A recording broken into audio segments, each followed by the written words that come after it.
It is Monday afternoon. We are just now days away from the deadline ending that President Trump set of 8 August about when he's going to slap some tariffs on Russia and secondary sanctions on other countries if Russia does not submit to what President Trump wants, which is an unconditional 30-day ceasefire.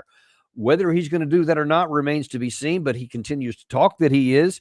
A lot of people are talking that what's going to be the reaction, especially in India, Brazil, and China, and what is going to be the reaction in Russia if he does or doesn't, and will Russia actually submit?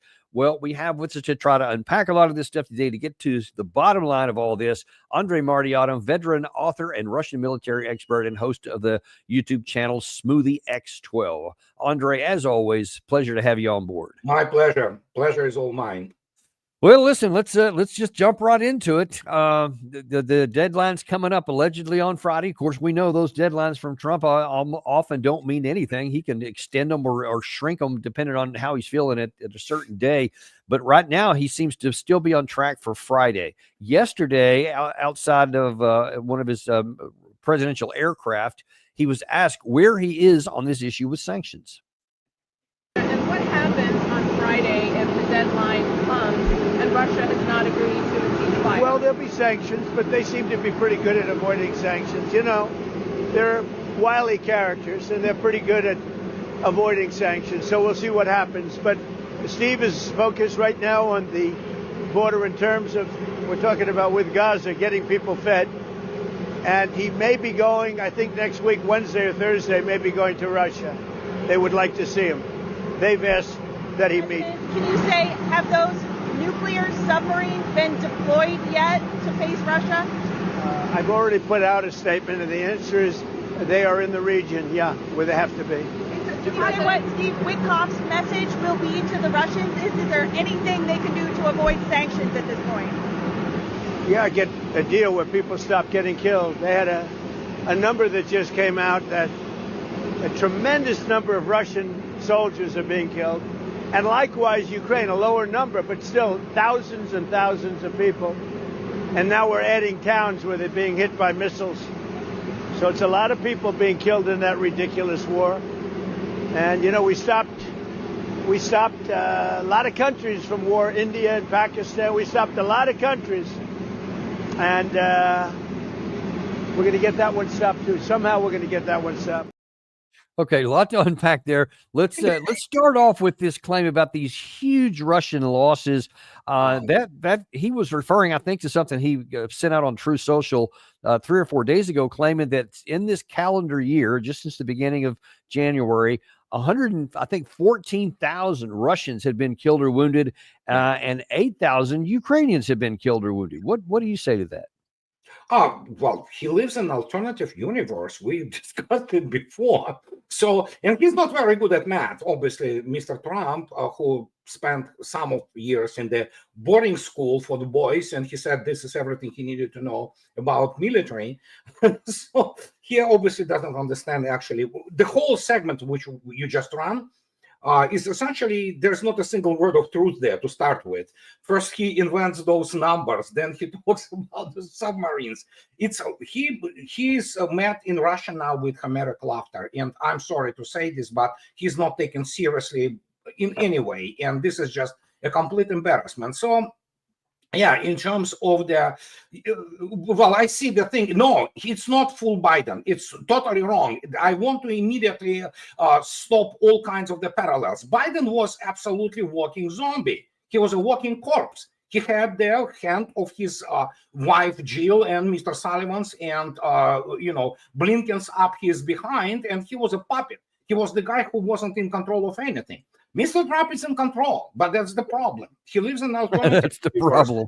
Yeah, and he lives in the alternative universe, and he basically spews the things which Kiev feeds to United States, and including United States military, as the latest production on the orders of Mr. Cavoli produced hilarious 330 pages, compendium, as they call it, of the, pardon me to say this, American military incompetence. And these people, they rely practically on their shady open media and establishment media, and of course, yeah, the information which is fed to them by Kiev regime. Reality, of course, is horrendous, and I believe it's even Doug McGregor said that, yeah, we're looking at about 1.8 million TIAs on the Ukrainian side, probably will be more. Wow. Yeah, and so if you look attentively at what is going on there, that's why desperation. And he lies again, he lies again about that Russians want to see Witkov. Russians don't really give any, just damn about if Witkov comes or not. Their Russian position on those issues has been stated unequivocally so many times that I don't know what it takes. But Trump is a showman. He's a New York real estate shyster, and he never graduated to the level of the statesman. So what he does, he pretends that he controls the universe. And so if remember, yeah, he pulls those numbers out of his behind, and it's all about this tariffs. It's all about those deadlines, and as if he is going to scare somebody. He does not possess, and the United States does not possess anymore this gravitas, if you wish. It still can hurt people, make no mistake, but evidently, first, military-wise, the United States is desperate to stop it somehow, to give. This is also part of the military incompetence. They think that in 30 days you somehow can rearm and rotate the the frontline units and things of this nature. It's all because people who push this agenda, like Kellogg, a bunch of American generals who never won anything in their life, they still think that it somehow can stop basically from the catastrophe which is happening for Kiev, and obviously main sponsor of this regime, which is the United States, obviously, and European Union. And Trump continues to lie now that it's not, it's still Biden's war. No, it is Trump's war through and through. He got it. It's all his now. And the guy evidently just demonstrates to you how not bright he is. We totally misunderstood, actually, the fact that some kind of the bloviations and, outwardly appearances can pass for intellect. He is not very bright, let's face it. It could be the situation with his obviously advanced age, no doubt about it. It definitely affects him. But he was always like that. He always was narcissistic, bragging about himself, but there was, and as in case with any narcissist, it's the psychological issue which is well discussed and has the universal agreement on that, consensus between psychiatrists and psychologists about it, that they have to constantly affirm themselves as the greatest people at all. And Trump is he is the pinnacle of that. And as a result, he lies to media nonstop. And and again, as I stated, it's just very clear, Russians really mock him.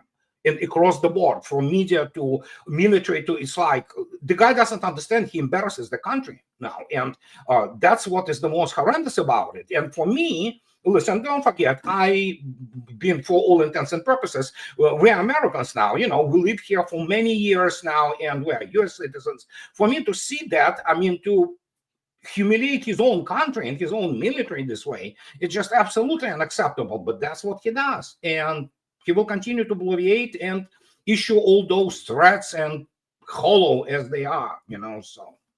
Well, and part of the problem is with him being in control is he's also in command, and he can give instructions to, say, for example, nuclear submarines, which he has done last week. That was one of the things that they asked him about. And he said, yeah, those things are moving. Well, the Russian press went to Dmitry Peskov and asked, what does he think? In this case, it's obvious that the American submarines are already on combat duty. That's standard procedure. But generally, we'd prefer not to engage in such debates or comment on this matter. There can be no winner in a nuclear war. This is the main idea of our position. We don't believe the current situation is an escalation of some kind, but we recognize that are extremely complex and sensitive matters being discussed, issues that many understandably view with strong emotions. It's it's a source of embarrassment for me as an American to see how, when the Russians, who were supposed to be the evil guys and the enemies, etc., react so rationally and calmly to what these things, as opposed to inflaming anything up or to be seen as backing down. He just kind of matter of factly says, yeah, that's always the case. There's always nuclear subs out there. We have them too. Yeah. And then he goes on to basically say, we don't want nuclear war because even the Russians recognize nobody's going to win if there's a nuclear exchange. So that is helpful on one half of the equation. He also mentioned elsewhere that that he said Witkoff can come. He's always happy. We're always happy to receive him. But it didn't sound like that they were begging Witkoff to come. No, absolutely not. And that's why he lies. They didn't invite him. They said, sure, if you send the guy, we will meet him and talk. And there is a meme now circulating around Russia. And actually not only around Russia. There is a Trump sitting in the Oval Office signing the document, and the document says that I just signed the executive order that there will be 31 days in August. And this is exactly what it is with the submarines. So, and it's such a regular work. U.S. Navy is a professional Navy, and especially American submariners. They know what is this all about. I'm not sure. I'm positive they're not happy with this rhetoric either, and especially if Trump would understand what patrols of the strategic missile submarines are, how they operate, and how it is done. He basically was selling this again hype to, people, average Joes on the street who have no clue about the operations of submarines, and especially about anti-submarine warfare. And so, that's embarrassment. It's just, and in fact is, the whole idea of this talk was simply because Mr. Medvedev, who stated that Mr. Trump, while issuing threats, should remember that Russia is not Iran or North Korea. And that's what, basically got the guy going, because he understands, because Medvedev told him, you're not in control, you have nobody basically for us. And so it was explained to him, you want to play nuclear games? Well, Russia has more than enough. Let me ask you a question on that point about what Medvedev said, because I want to kind of clarify something, because one of the things that Trump said when he announced that deployment was he said, in case the threats coming from Medvedev were real, we just want to be ready just in case. But the whole issue of the dead hand, as I understand it, and you correct me if I'm wrong, that's not an offensive threat that we're going to attack you with nuclear weapons. But if you attack us, we have an automated system of retaliation, so you can't knock us out. Is that right? Yeah, that's precisely what it was. And actually, this was a reaction of Medvedev and Kremlin, essentially, to stop, issuing all kinds of threats, because that's what was stated to him. Where neither Iran nor North Korea. And we have the means that if something happens, you're going to be wiped out of, of the map. And but that evidently got him going, because precisely of the issues which we spoke about, narcissism, while there was no actually any kind of threat. It was a reminder that he is dealing with the nuclear superpower. And actually nuclear superpower which has delivery systems which the United States doesn't have and probably will not have. And that's the whole point. And the whole thing was obviously packaged and performed by the establishment media, which are primarily, most of them are war criminals anyway, and and that's how they sold it to public. While in reality, he went ballistic just because he was reminded that he is not in control, and Russia has much better weapons in this respect and much more powerful, and that's what really ticked him off. And after that, the whole thing started, and Medvedev never issued any threats. But people, majority of the average people, everywhere, it's not only in the United States, primarily all over the world, well, with a little bit difference for the location, they have a very short memory in this consistent, media circus. And they don't go back and remember, Medvedev never produced any kind of threat. He just merely reminded. You are talking, Mr. Trump, to nuclear superpower, which can annihilate you. So don't issue threats. Talk like normal people talk, and everything will be all right. That's you correctly defined it. But that's what it started. And then, of course, this risible threat of moving submarines. Okay, submarines move all the time. Right. Yeah, that's the first thing I thought. Yes, they move in the depth of what is called the areas of the combat patrol, like U.S. Navy, very competent submariners, so very good, although old now, getting old, higher class submarines, they go anywhere. They go into the Bay of Baffin, where they're very well covered with their, anti-submarine and patrol aviation of the U.S. Navy. They go even to their, Northern Atlantic, not far from Scandinavia, and all this to keep the Trident Trident 2 G5 missiles closer to the polar trajectories to strike Russia. It is what it is. It's just that's how it works. Yeah. I mean, Russians do pretty much the same, but Russians do not really need those suppressed trajectories because of the whole completely different type of the technologies realized in the latest Bulava missiles. But the point is, this is how submarines operate. I mean, strategic missile submarines operate. They may stick what is called bastion. It's Russian word, Russian term, which was used for them and still used for Russian submarines. But Americans also use it. And for example, Baffin Sea or Baffin Bay is a bastion. It's protected by the anti-submarine patrol aviation of the United States Navy and Canada. It is defended by the multi-purpose submarines such as Virginia class subs. So it's a hardened position, so to speak, naval, where you know that the submarine will be relatively safe and will be in a much higher probability of achieving success on launching their missiles. God forbid we go to war. It's the same for Russians. But so they go in, sometimes they go out. We don't know. Nobody comments. Russians do not comment on the submarine operations too. But this is what it is. And so he sells regular thing, as I already stated, the meme. He just signs the executive order that there will be 31 days in August. There's 31. Right. And of course, that has an impact to the Western audience. It has literally no impact to the Russians because they know all these things. So I guess that really tells you a lot about why it was listed. But let's take a look at what the other part, the thing that he was saying there is, and that is that these sanctions that could be coming up as early as Friday. And really the two big ones that seem to be at play here, maybe not China so much as India and Brazil. Those are the two that are having already a lot of trouble with tariff talks just as it is, even outside of this. And if Trump's ready to slap on some more tariffs, that's going to really cause some problems at home. And in fact, this was issued just about an hour and a half ago. Trump issued another Truth Social on this point. The video that I showed you from last night, this is from just a little while ago. India is not only buying massive amounts of Russian oil, they are then, for much of the oil purchase, selling it on the open market for big profits. They don't care how many people in Ukraine are being killed by the Russian war machine. Because of this, I will substantially raise tariff paid by India to the USA. Thank you for he always says that weird thing now. Thank you for your attention to this matter. President DJT, like we needed his name on his own True Social post. But be that as it may, what do you make of this? Because, I mean, he seems to be doubling down because we also, and Gary, if you can toss this one up there, talk about somebody who's angry. Modi is also pretty upset about this from India, as he says over the weekend, that maybe that's what this True Social was in response to.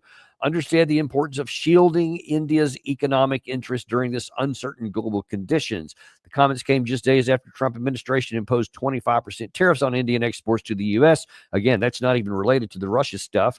The White House is also threatening more sanctions. The world economy is going through many apprehensions. There is an atmosphere of instability, Modi said at a rally in northern state on Saturday. Now, whatever we buy, there should be only one scale. We will buy those things which have been made by the sweat of an Indian. This kind of sounds to me like he's thinking about, or maybe he's in the process of doing something with the Indian economy that the Russians did after we put all the sanctions on Russia in early part of 2022 to make it a domestic, they got rid of all the Western companies, or they left, and then Russia replaced them all with domestic versions and made them nearly sanctions proof, or at least sanctions resistant. Do you see India maybe going in the same direction? Very possible, very possible. And do not forget, Modi is a good friend of Vladimir Putin, and they certainly understand that their exchanges there are just beyond the regular, state stuff. And India, it's an ancient culture. And especially when you consider the Indian nationalism, things like it. It's like, you're talking to people who are much older, much older, than the United States. So they definitely do not treat this really well. And they, including their spokesperson from the foreign ministry yesterday or 2 days ago, rather, they spoke about the historical ties between Soviet Union and Russia and India, and of course, Soviet Union helping India's independence, and since then, they still buy truckload of the Russian weapons and things of this nature. So yeah, it's established connection there. There is no doubt that there is a certain strata in India, which is extremely pro-Western, extremely pro-United States. But again, we'll have to wait and see what's the deal with India. But yeah, Trump tries to fight BRICS, and the reason they fight BRICS because they do not understand what BRICS is. And you wouldn't expect it from Trump administration, or for that matter, most of people in power in Washington, to really grasp what BRICS is, because they are classic products of the American economic education, which is all about, you know, a dollar as the reserve currency and things of this nature. BRICS is not about reserve currency. Well, that's what many people do not understand. They are essentially of removing their own respective currencies from any kind of connection to the dollar. And BRICS probably doesn't even need any kind of the reserve currency. They might have the convertible currency or whatever, your convertible instrument, you know, for the making the payments. But they still, obviously, Trump is, again, I don't know, the guy just throwing those things left, right, not understanding what kind of the consequences it entails. And in fact, I want to go down that path. Speaking of consequences, as far as you know, what would be the consequence to the United States economy or financially if Trump goes through with this and he actually does level these secondary sanctions and slaps not 25%, but now it would be 125% onto India? What impact will that have on either the global economy or specifically the American economy? It might hurt India, obviously, but do not forget, there are two things you cannot refuse and reject if you want to be a civilization. I'm not talking about advanced civilization. We're talking just civilization as a whole, this modern civilization. You need to have energy and you need to have food. So, well, guess what? Russia is the largest exporter of energy and the food and grain, by the way. So basically what Trump is doing, he is declaring the trade war on India. And doing this, he actually disassociates the United States even more from global market and global economy. And here, obviously, the consequences will be bad for the United States. There are very many things which are provided for the United States by foreign countries, ranging from China to Vietnam to Thailand to India to what have you.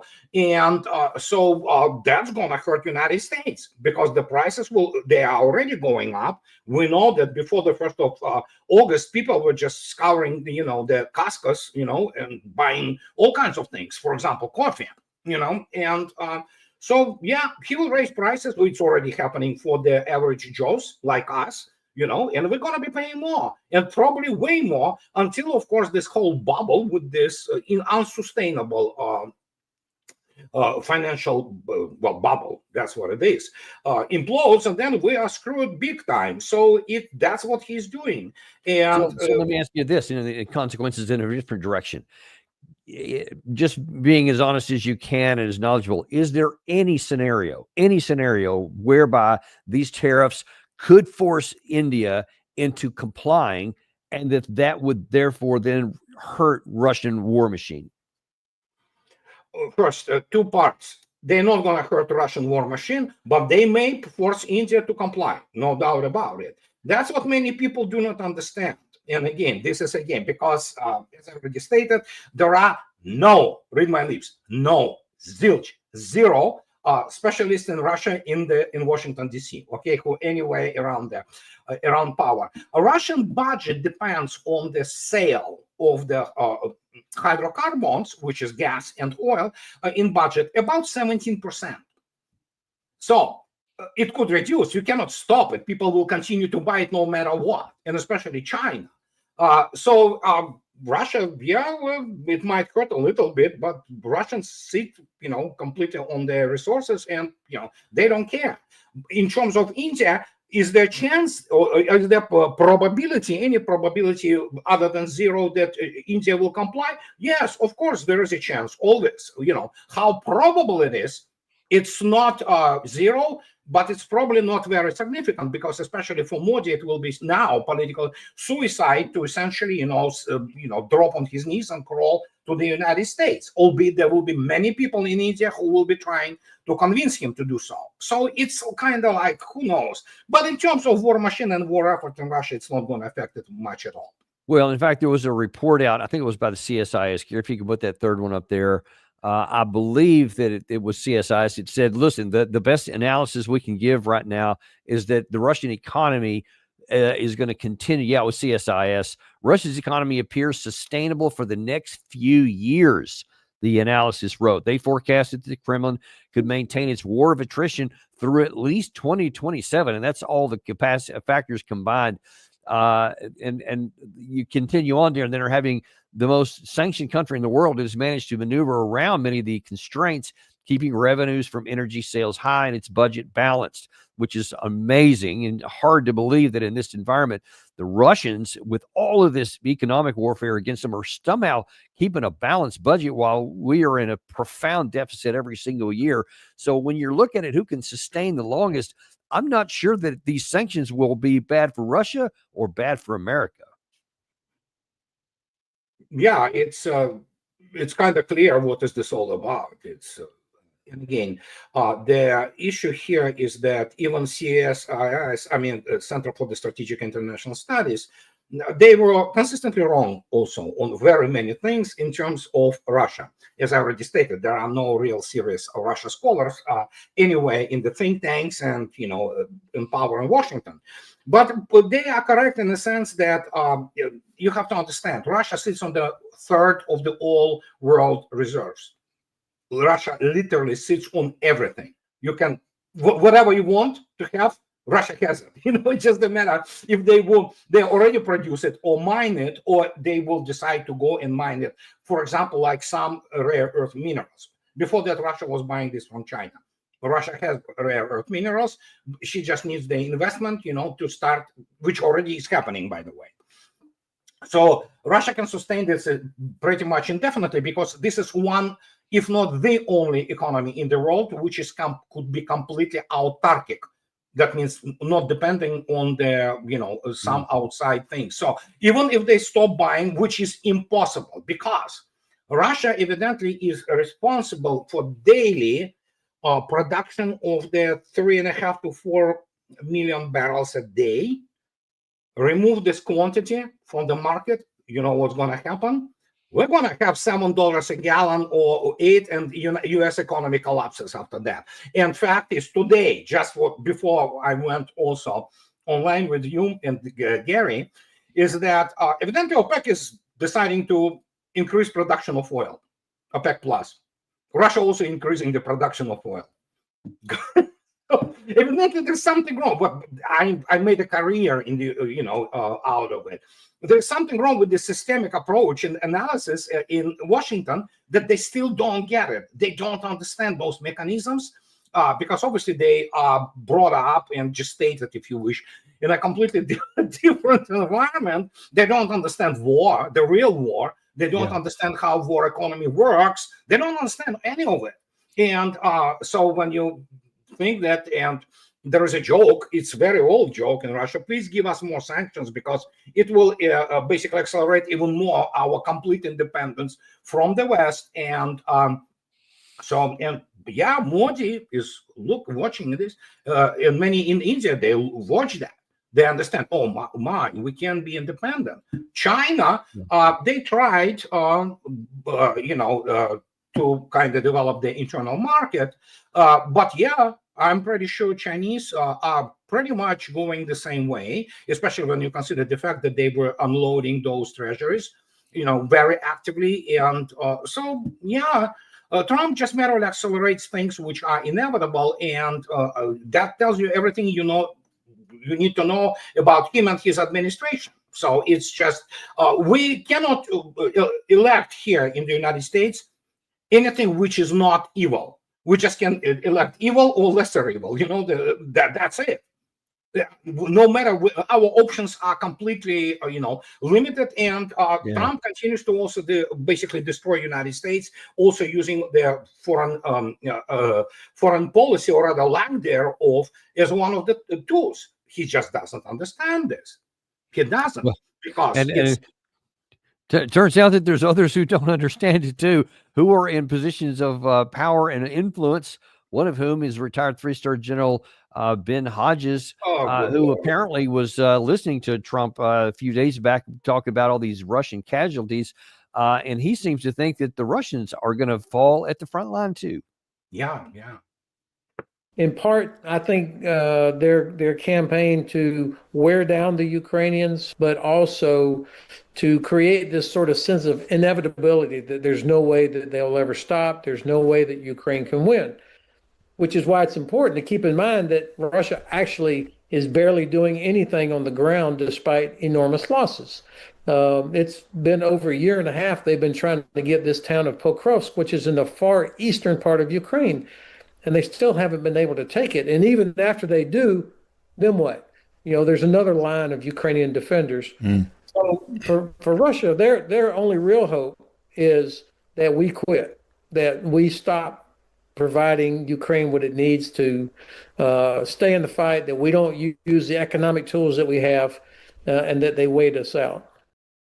I just thought that was funny at the end. Like they're just waiting for us to use the economic tools that we have, as though for the last 3.5 years we've had these economic tools and just haven't used them. I'm not sure what he would have considered before, but let's take a look at that. One of the specific things she said there, because I know that a lot of people who are fair-minded actually hear some of that and they think, well, he's got a point there, which is that in the last year and a half, they've been trying to take Pokrovsk, et cetera, and they haven't been able to, implying that they can't. And they can't go that much further. So at some point, they're going to run out of gas. What do you say to that? Well, he won't be allowed even to be NCO in Russian army. For starters, he is an embarrassment to the U.S. Army, as if the United States Army didn't have enough embarrassment in Iraq and Afghanistan. But this is the type of people who run Pentagon. They have no clue about real war because they never saw one. Mr. Ben Hodges never saw real war in his life. And so what we have here is probably we have to, first, he lies. Russians didn't try to take the Pokrovsk for a year and a half. They were around it, not moving the front, doing what we already know. We know the daily tally of essentially, killing the troops from Ukraine. And the result, we know the result. So, but again, facts do not matter. It's the same as I read the recent thing from these other colonels of the U.S. Army. Russians are laughing their asses, pardon me, off, just reading this 330 pages of drivel, So, and, writing about field manual 3-0 operations on I don't know what kind of level of their professional preparedness and knowledge do they instill in those people. But American general is becoming a meme in Russia. And the point is, for people who watch too much movies, Patton or Saving Private Ryan, this is not war. They don't understand what real war is. And real war is, per strategy, is actually matching your resources and then killing the enemy. And preferably all of it, so if they don't understand what is going on. But again, as I already stated, I am on record, and I'm sorry to repeat it, there are no strategists in Washington, D.C., period. There are no serious military strategists in power or in the position of influence, let alone in Pentagon or even those commands. We saw competence, which is amateurish level of operational planning on part of the U.S. Army, Mr. Aguta, Mr. Donahue, this is Wiesbaden Group. These are the people who gave us 2003 counter-offensive, which basically killed 160,000 Ukrainians. Then they gave us Kursk, killed 80,000 people there. But those people still don't get as I already stated, Kellogg's and Petreuses of this, or this Ben Hodges, they won't be allowed anywhere near commanding a battalion in the Russian army because they don't understand actually what is going on. And as a result, as I already stated, the only person and his group of evidently colleagues and American officers who has the grasp of what is going on is Colonel Lester Grau. And Colonel Lester Grau is the only, relatively popular, at least known source of the knowledge on Russia and his group, because Lester Grau, being a military interpreter, he's a colonel, he was in the combat zones and he was in Russia.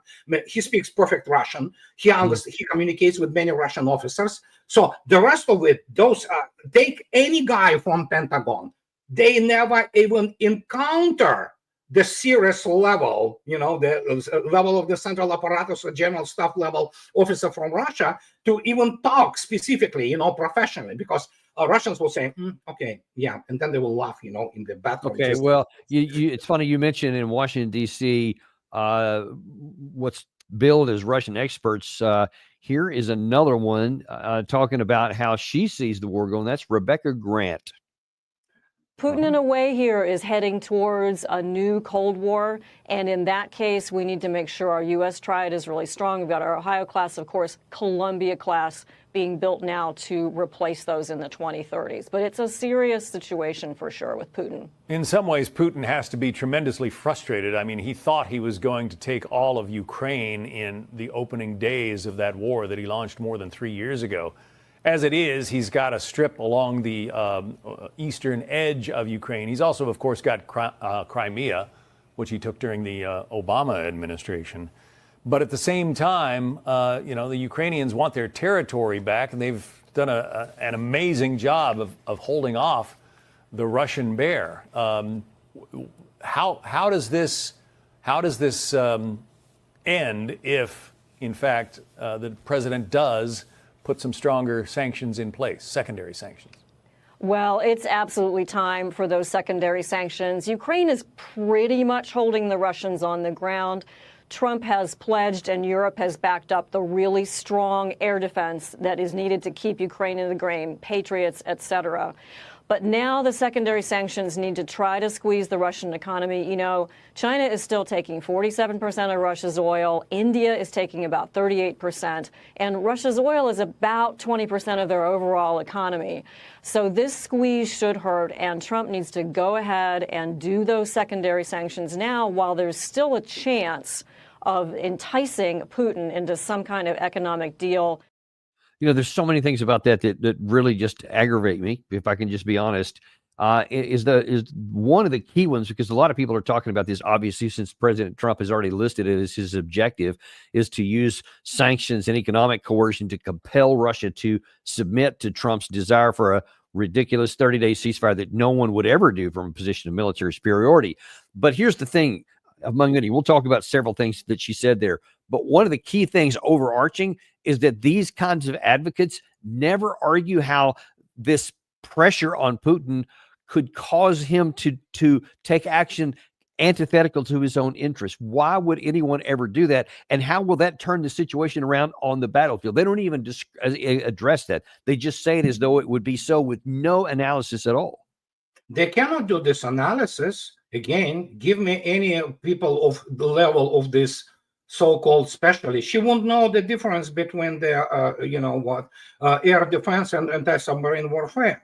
They are technologically incompetent people with zero military experience. They have no understanding of the military culture. Least of all, they have understanding of the technological and tactical and operational realities. And fact is, so when you have those people with funny degrees who do not understand the first thing about anything military related, and they pass as, there was a clown for Forbes, David X, the comic dude. He went to Afghanistan, got hit by IED, and that's about everything he knows. He has the degree in fiction. He was writing military articles. You have the Anatoly Levin from this Andrew Basevich, institute. The guy is a complete idiot. But yeah, these are the types of people who teach in U.S. military academies, in staff colleges. These are people who have no clue. They are utterly uneducated, uncultured hacks. And so that's why, for example, I put out feelers all the time. Hey, anybody, including generals. Do you want to discuss, a real war with me? And do you want to discuss how Russians view it? Not this BS, which they, pulled from the Ukrainians. No, nobody wants to, because they know what's going to happen. And that's what you absolutely understand, your embarrassment and what grinds your gears the same as mine. You have some, pardon my French, bimbo who comes out and she says, "Oh, I'm authority or expert." No, you're not. I give Rebecca Koffler. Oh, she was in DIA. Do you know what? She is, by degree, she's a graduate of Moscow State Pedagogical University with degree in English. And she somehow came like, "Oh, I know strategic thinking. I wrote about it in the last book." And she doesn't understand basic technological issues. She doesn't understand, forget about tactics and operations, let alone strategy. And this is the tragedy. This is also dangerous. You have those, strategists, guys with PhDs. They come out and begin to drop all those quotations from Clausewitz and, Sun Tzu, and just, oh God, stop it. Morons. I mean, Clausewitz wrote this thing, when we didn't have the satellite constellations, we didn't have the decision trees made out of by computers, battle management systems and net-centric warfare. But no, they still continue like, you know what the Sun Tzu said. Sun Tzu never won a battle in his life. And by the way, the truth is actually ancient Greeks arrived pretty much to the same conclusions completely on their own, So, but yes, this is what it is. You know why? It's easy. It's easy to learn this. Learning tactics, operational art, and operations in whole military technology is hard. You have to have experience. You have to have academic background to understand this. No, but you know what? You go read a couple books on Sun Tzu, on Clausewitz, and on some history, and say you come out, "Oh, I have PhD in something." No, you don't. It's garbage, and that's who they are. Yeah, this they is have it on CIA. paper. Yeah, They have it on paper, CIA, but this is what they stopped with. These are the type of people who go and teach in the U.S. Naval Academy, in the U.S. Naval War College, or U.S. Military Academy, in at West Point. These are the people. And then you have the officers who have no clue. They come out like, and then you have Ben Hodges. That's what you have.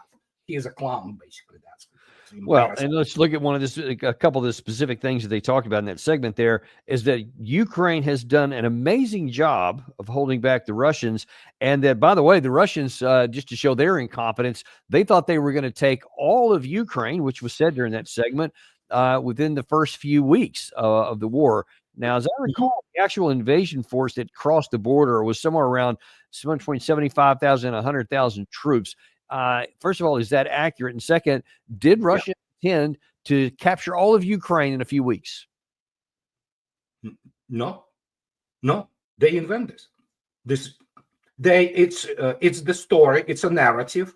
The force which entered Ukraine, its only task was to do the demonstration of force, which of course they did with the paratroopers, move them closer to Kiev just to demonstrate that we can do it if need be.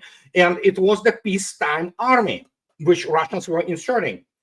The only reason for that was to start negotiations in Istanbul.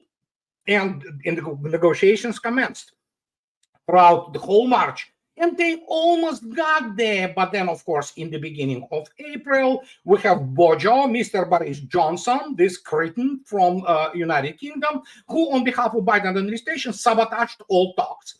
And that is what those people do not want to admit, because they lie. They're liars. They're compulsive liars. And so the fact that a real special military operation started only at the beginning of April. That's when Russians understood, okay, we're not fighting Ukraine alone. We're fighting NATO. And that's when the whole thing started. And the strategy and everything was being built around that. So, yes, you're absolutely correct. The force which was entering at the time was the demonstration.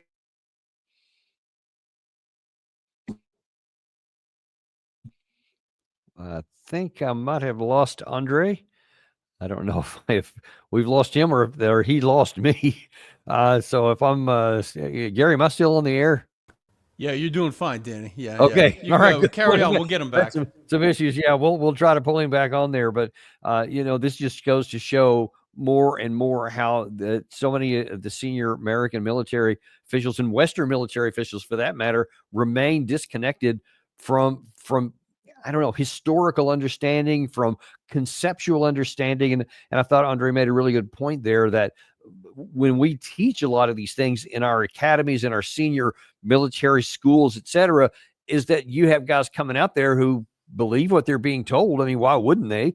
And if they're being taught inaccurate or flawed perspectives and strategies and tactics and all that kind of stuff, then when you come up and you face it in the reality of a genuine war that's going on, not just a military operation or a counterinsurgency, something small scale, but a real war, then it's going to be really hard for them to have figured it out in the first place. And now, of course, if they've done a lot of their own study, maybe some individuals can, and there are some.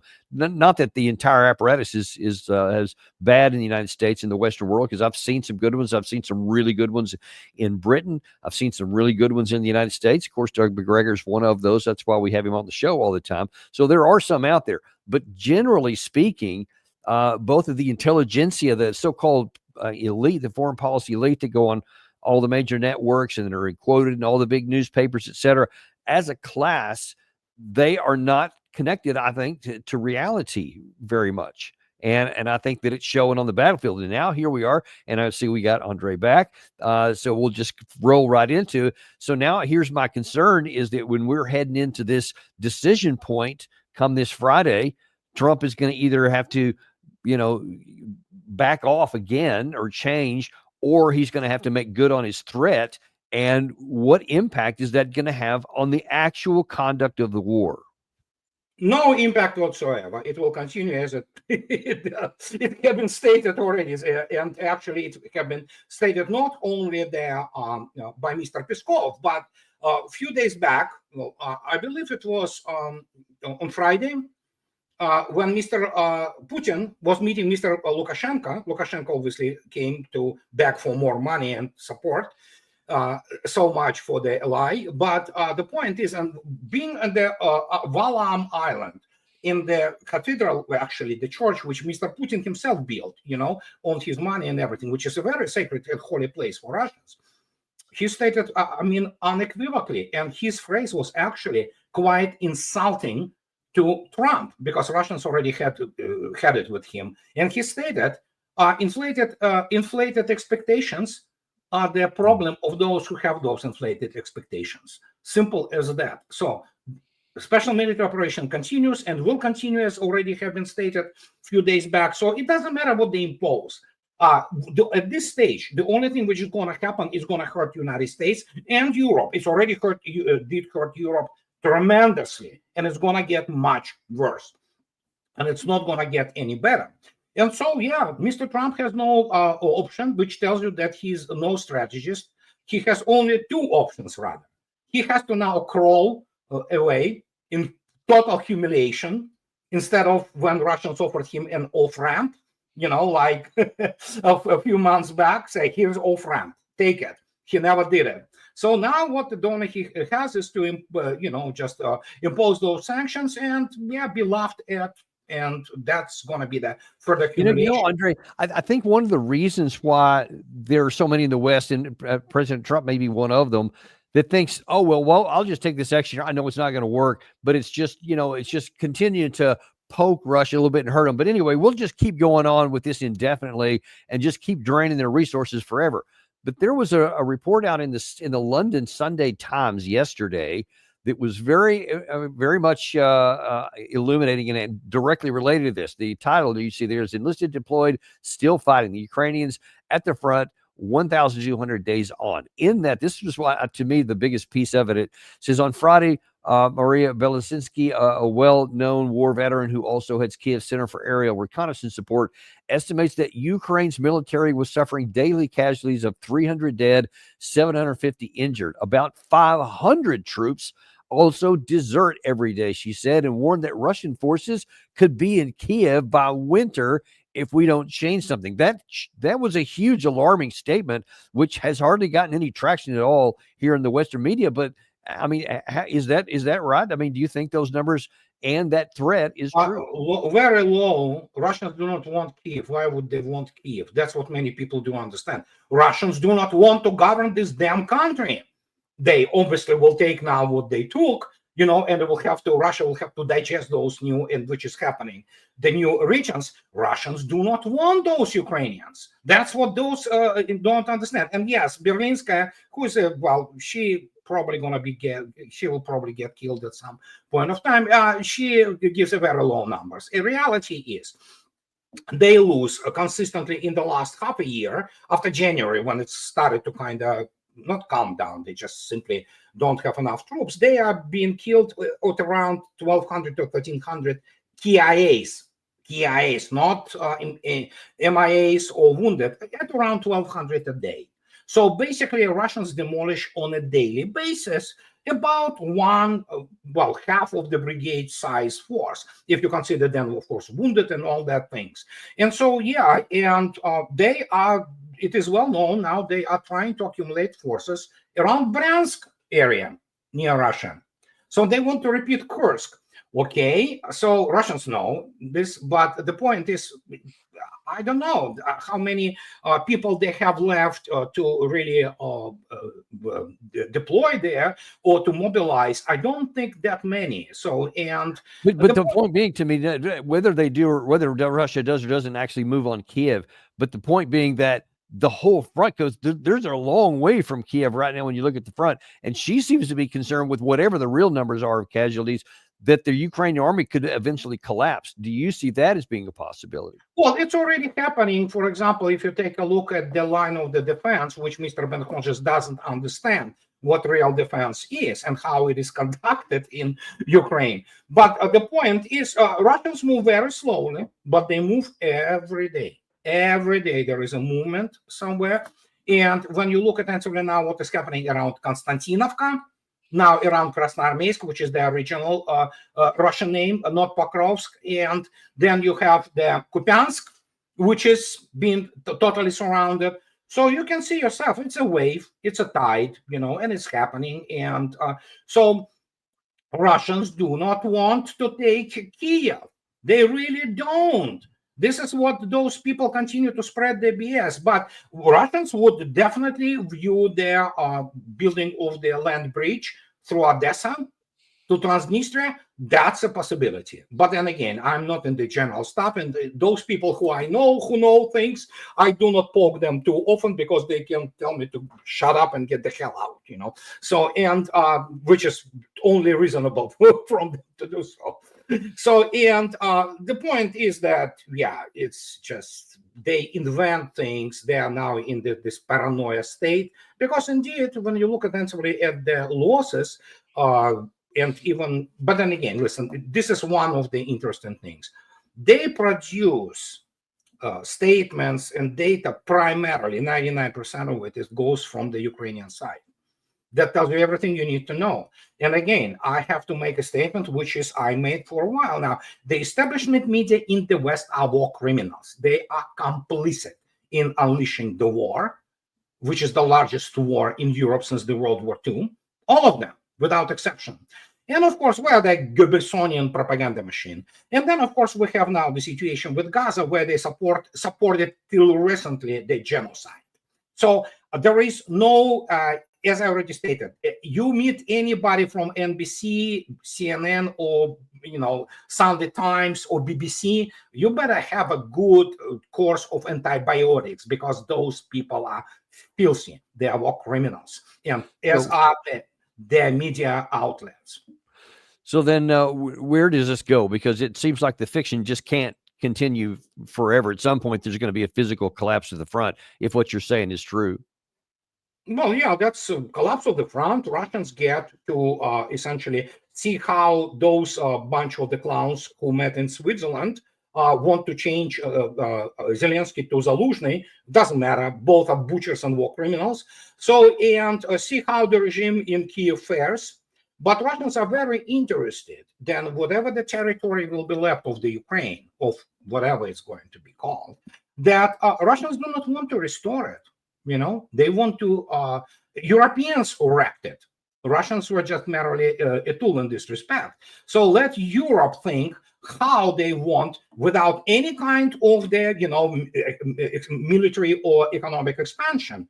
Europe has to pay. And so probably the United States, which is the main curator basically of the Kiev regime. So in the end, it all comes down to, which is being right now, especially for the last year and a half, completely covered with the military humiliation and geopolitical defeat of the United States and combined West, unprecedented.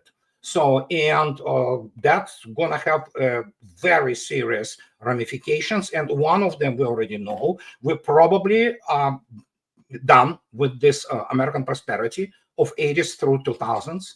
We're going to have pretty bad economic. We're already having a situation with the and it's going to be just bad all along. But United States has at least chance due to some resources. United States sits on a pretty good resources itself. Europe is done. It's over for Europe. It will disintegrate. European Union will disintegrate, and who knows, maybe Europeans go back to what they did for millennia, just basically killing each other, which might happen, So, and we see what is happening right now in Germany or in the United Kingdom.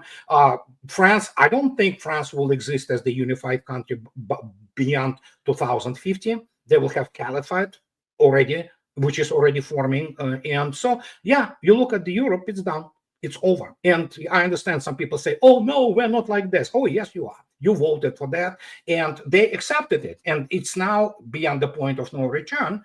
So United States will stay. So, but we have to wait and see what we here in the United States have to go through before there will be some degree of the common sense and maybe new political elites emerging.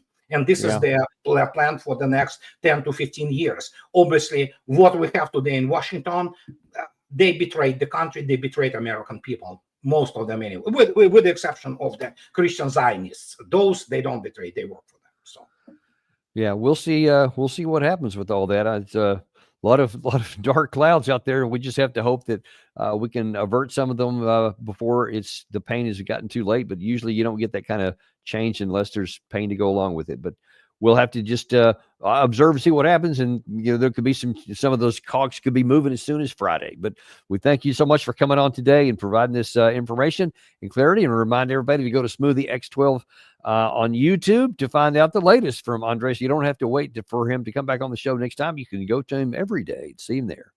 So thank you very much, Andrei, and we'll look forward to seeing you. We'll see you on the next episode of Daniel Davis Deep Dive.